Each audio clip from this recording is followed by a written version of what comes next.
Hi, I'm Sophia Haber Brock, and this is A Year in Quarantine. Today I'm joined by Deputy Director of the Monmouth County Commissioner Board and Board Liaison to the Human Services Department, Sue Kiley. Last time we spoke, we were in week 4 of lockdown, and now it's been more than a year living in this pandemic. So, did you expect this to go on for this long? No, short answer, no. I don't think anybody expected it to go on this long. And, we heard the early warnings that this was serious and it was going to get worse before it got better. But I just don't think anybody grasped that a year later or more, that we would still be in this situation and still fighting the pandemic. How long do you think this pandemic will stay a part of us? What do you see for the future with COVID?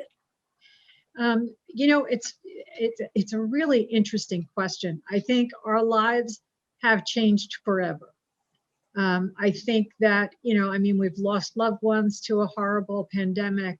We've learned very valuable lessons about how to be a little more prepared if we were ever faced with anything like this again.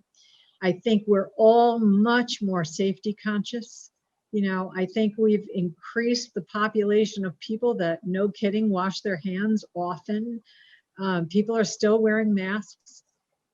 You're always going to have that element that feels very complacent or overconfident that, this is never going to hit me. What am I worried about?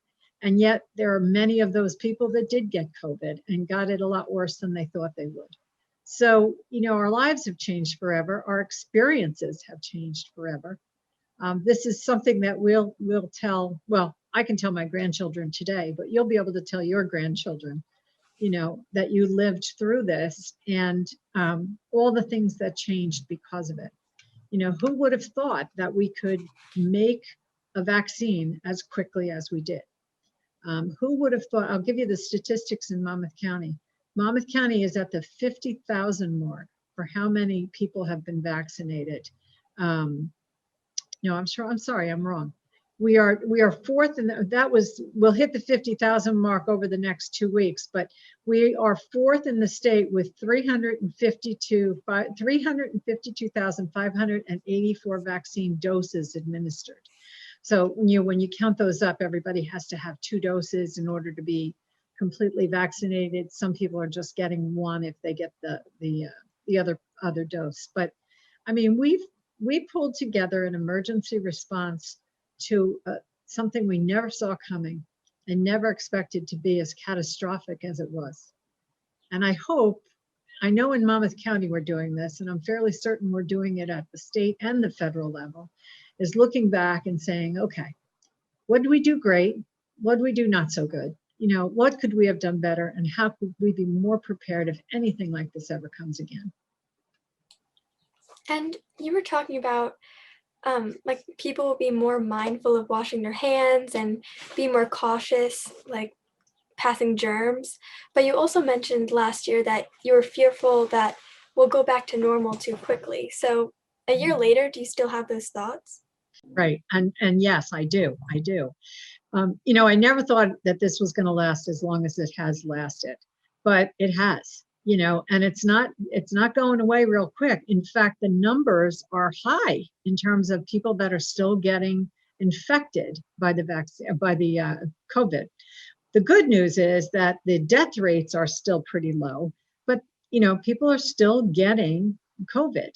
And in spite of getting their vaccines, so like I said, we just can't get too complacent. I really wish we could. My natural tendency is to give somebody a big hug and, hey, how you doing?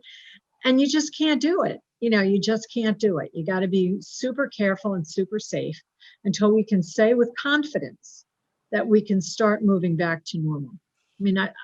There's so many things I would love for us to be able to do more of. Eating out is a big deal, and our businesses are really hurting right now. And we're doing everything we can to help them.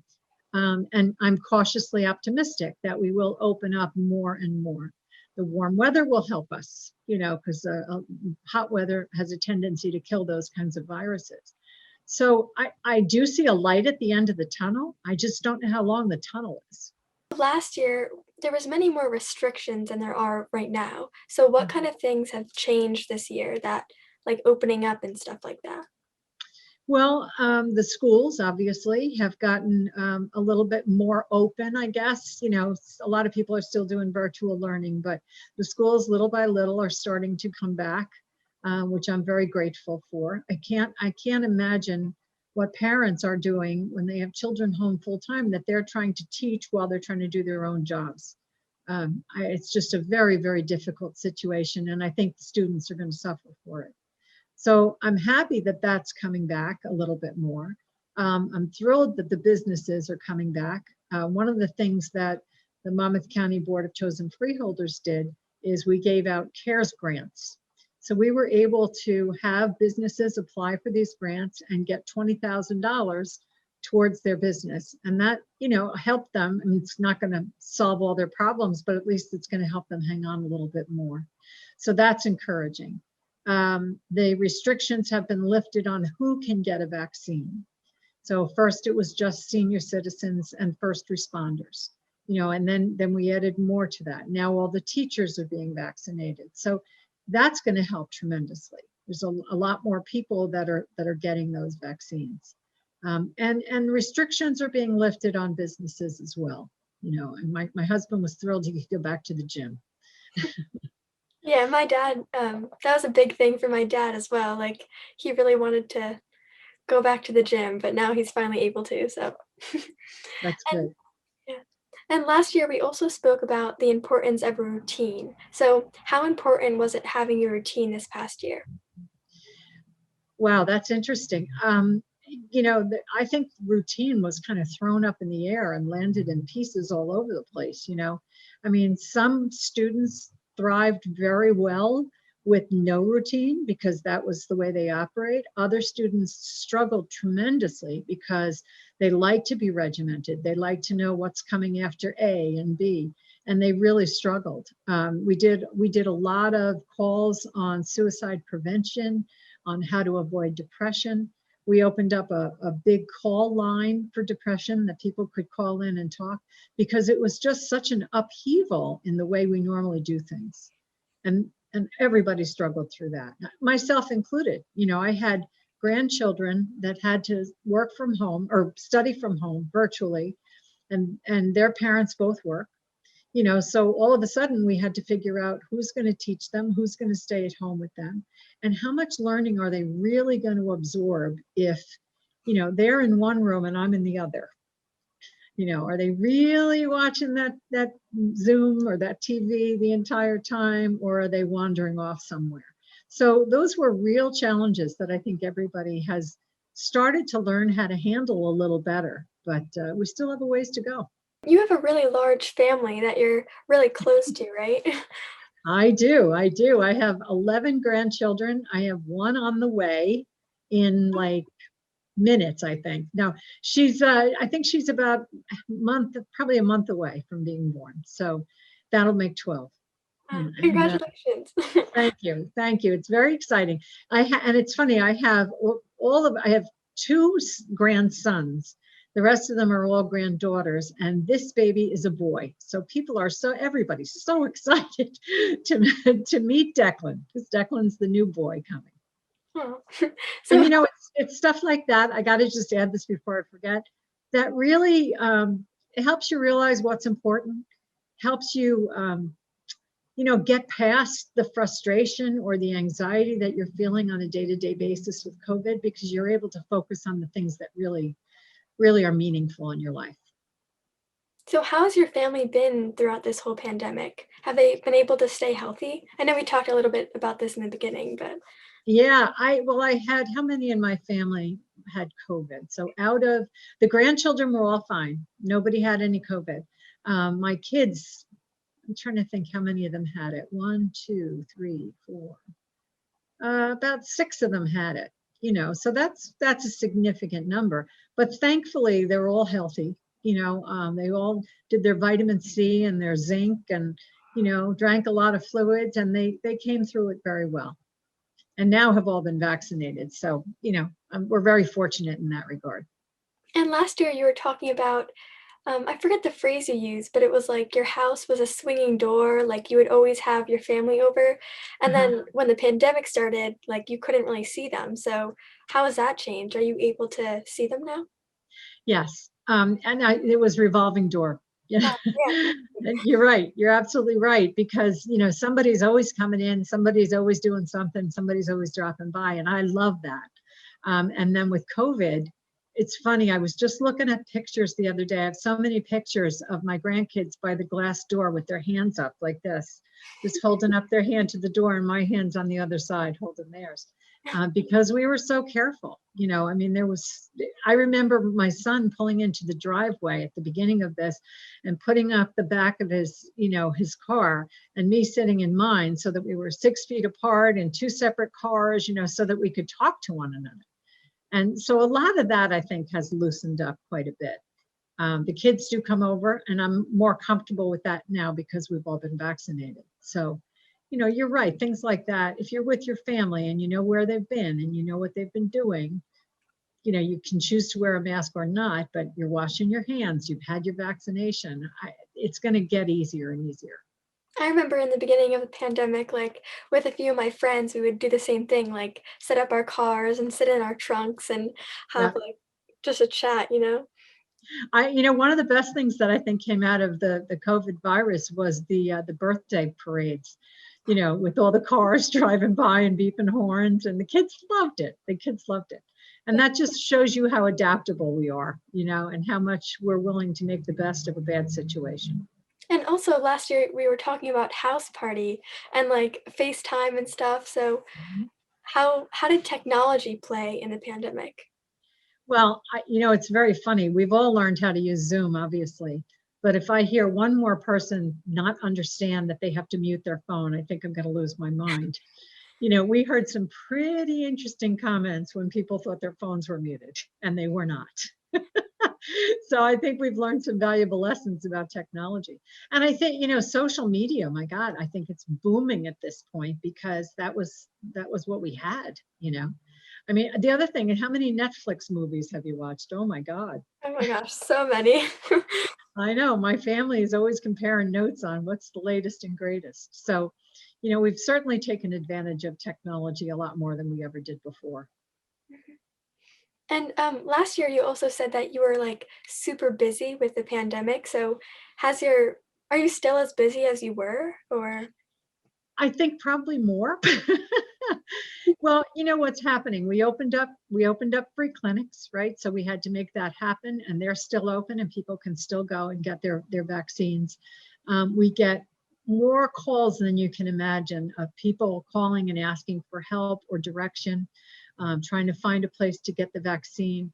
We put out a series of 6 videos to educate everyone on, number one, where to get a vaccine, how to get one, the efficacy of the vaccines. Some people are afraid and they want to know if they're safe. So we've been doing a lot of that in order to help people get the information they need as it relates to COVID-19. And that's kept me pretty busy. All of the freeholders, oh, there I go. All of the commissioners we've worked very closely together. We've been doing press conferences we were doing them every 2 weeks. And as I said, everyone was involved. We were all doing our part to be able to make sure people understood and got the help that they needed. So that was really busy. We put together a huge resource guide for people to be able to find things that they needed. I told you about the mental health hotline. We put together a financial recovery initiative. So anyone, let's say your dad loses his job and he needs help, but he's never been unemployed before, so he doesn't know where to go for help. So we put together a warm line that he can call and talk to a live person, and they'll talk to him about what his needs are, what's available. The workforce development group is involved in doing training and helping people to get up to speed on maybe skills that they didn't have before that's going to help them find a job. So we've been busier than ever, really just trying to have an impact on as many people as we possibly can during this tough time.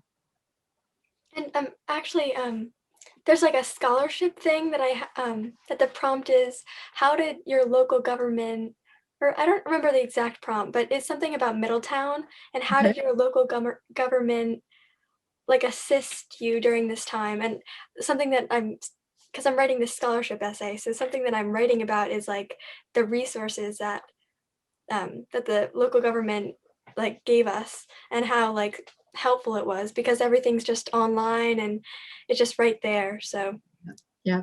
Well, you have a great mayor in Mayor Tony Perry, and his committee is, township committee are just great people, and they work really hard for the town. So you're in a very fortunate spot to have such a talented group that work with you. And our visitmonmouth.com is very similar to what you're describing. You can go to that website and you can find so many resources and so much information for the county. And I'm sure they're doing the same thing. and so I know personally throughout this pandemic, I've had to undergo a lot of changes, but those changes weren't necessarily negative. Like some of them benefited me even more than I had been doing before. So, was there anything in this pandemic that you had to change that you'll continue doing in the future? I think I'll utilize Zoom a lot more because the thing I like about Zoom is that like, I can see your face, I can learn your name. So there is some kind of a connection without having to do a lot of travel, to get to a meeting. I still love face-to-face meetings. I don't think there's anything like it, but it's a time saver, it's cost effective, so I will probably do more of that. Um, in fact, I'm sure I will. So that's a good thing that came out of this.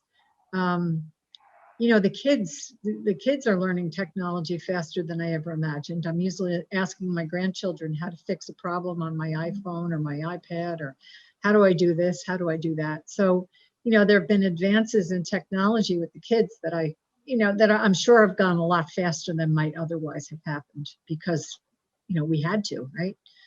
You have to learn.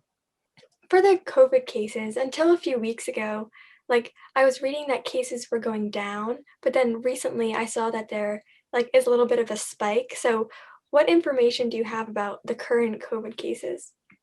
It's a great question. There is a spike happening, and the numbers are going up, and they're going up in Monmouth County in particular. And we're all very perplexed by it. People are getting vaccinated. Like I said, the good news is that people are not as sick with COVID as they have been in the past. The death rate is down. People on ventilators and in hospitals is down, thank God. But the numbers are still very high. And there's lots of speculation about that. For example, if I'm going to go away on vacation, I'm going to have to get tested, right? If I get tested and I'm positive, obviously I'm not going anywhere until I'm negative. But I might go get 4 more tests, and I'm still positive each time. That count, and what I want to know is, does that count for 5 positive tests? One individual who's keeping track and checking on a regular basis. So that might be part of why the numbers are going up, because people are more likely to get tested more often.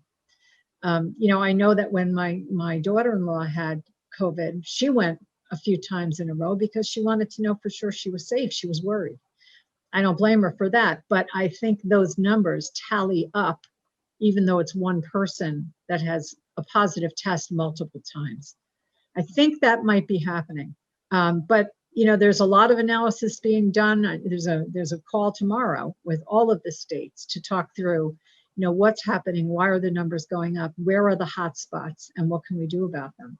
And the advice stays the same. Wash your hands, keep your social distance, wear your masks, get vaccinated, and hopefully we're going to see an end to this. And can you talk a little bit more about the vaccines? Sure. The vaccines, it's amazing how quickly they came about, thank God, because we were all waiting and very anxious for them. There's a couple of things about the vaccines that are a little bit frustrating. One is that we do not control how many vaccines we get.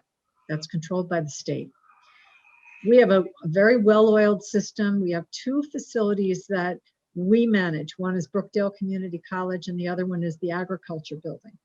And it's a well-oiled machine. I have not heard a single person say that they had a bad experience at our facilities in getting their COVID shots. The problem is we don't have enough. And we're able to handle more, bring it on. We can handle a lot more, but we don't control that. That's one thing. The other thing we don't control is when we're getting the vaccines. Now, it's getting better. It is definitely getting better. But remember when Texas had all the terrible problems and everything was shut down? That delayed us more than a week with COVID.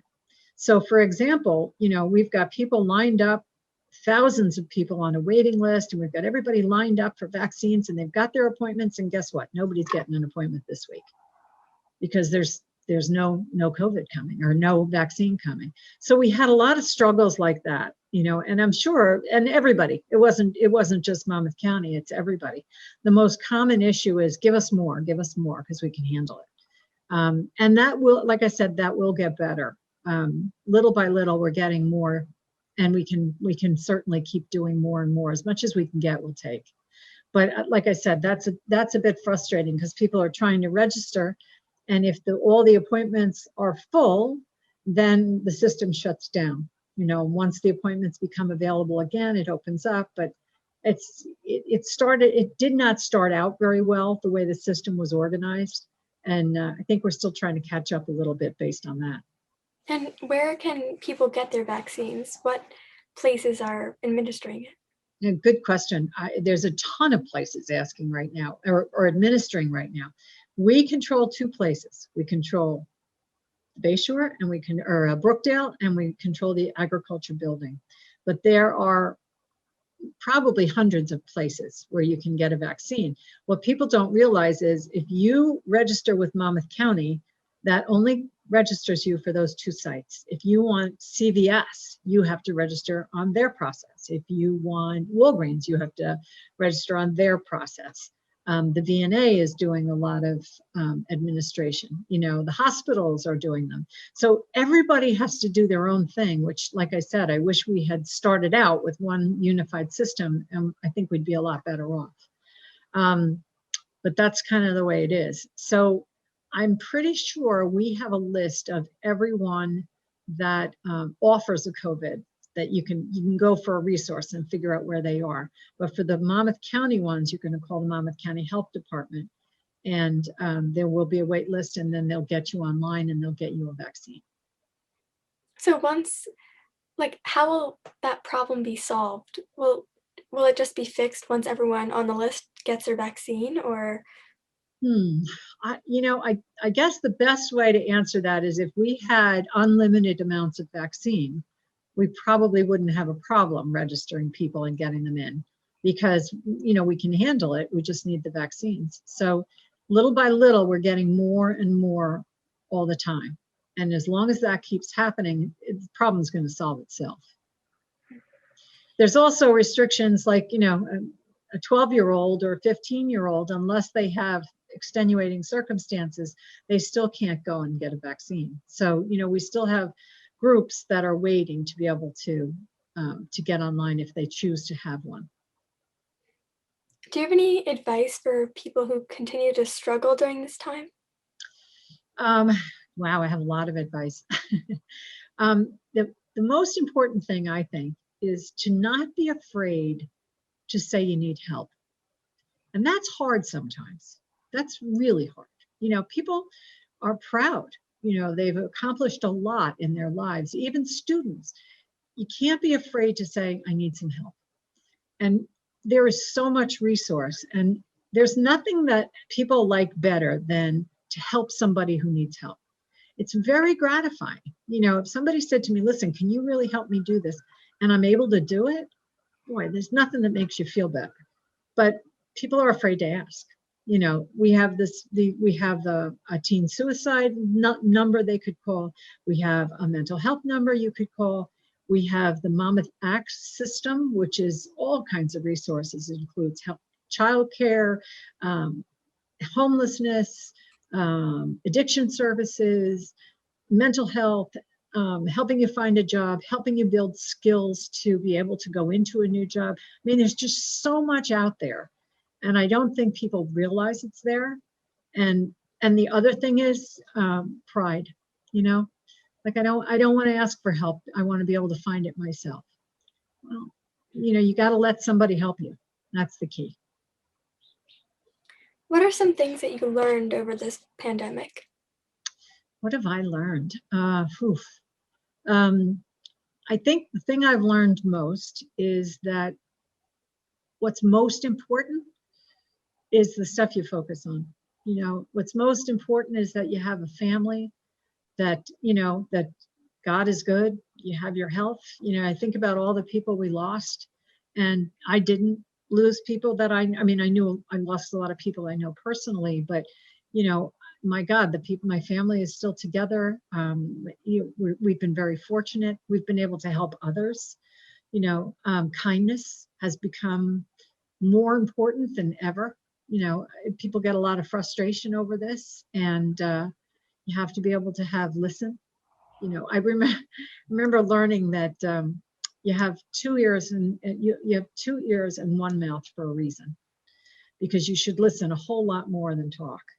And believe it or not, if you just listen to help people decide and sort out their feelings and sort out their plan, it makes a world of difference. And I believe in God very strongly, and I think God is on our side, and we're going to pull through this. And that was a very valuable lesson for me more than anything. And you're talking about kindness. I feel like it's so beautiful that something so isolating as this pandemic like truly like united us as like a community. And I also interviewed Mayor Perry actually like last week, and he was talking like he kind of related the pandemic to like 9/11 or Sandy, and that like this is obviously different because we're more isolated, but those kind of things like bring our communities together, and I think that's just really cool. I agree. This week we're honoring our healthcare heroes, and boy, oh boy, when I think about what these people are doing and going above and beyond, to help really perfect strangers, right? They're putting their lives on the line, and they're helping people in our community to get vaccines, to get tested, and to get better. And boy, they deserve our help and our admiration. And I said, we had a meeting last week, and I said, listen, if you see a nurse, if you see a doctor, if you see anybody in a white coat, make sure you say thank you, because I don't know what we'd do without them. What are you looking forward to after the pandemic is over? Wow, I don't know. Let me think.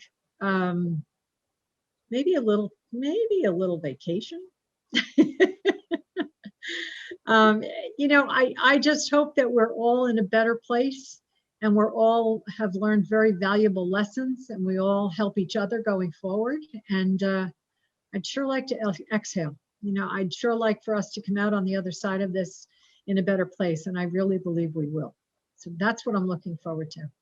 Maybe a little hot sun would be nice too. Okay, well, thank you for answering my questions. And you never know, maybe I'll talk to you in another year and I'll talk to you about your vacation that you went on. Yeah, I know. I hope it's a good one. I don't know. With 11 grandchildren and 1 on the way, I might not be able to afford a vacation.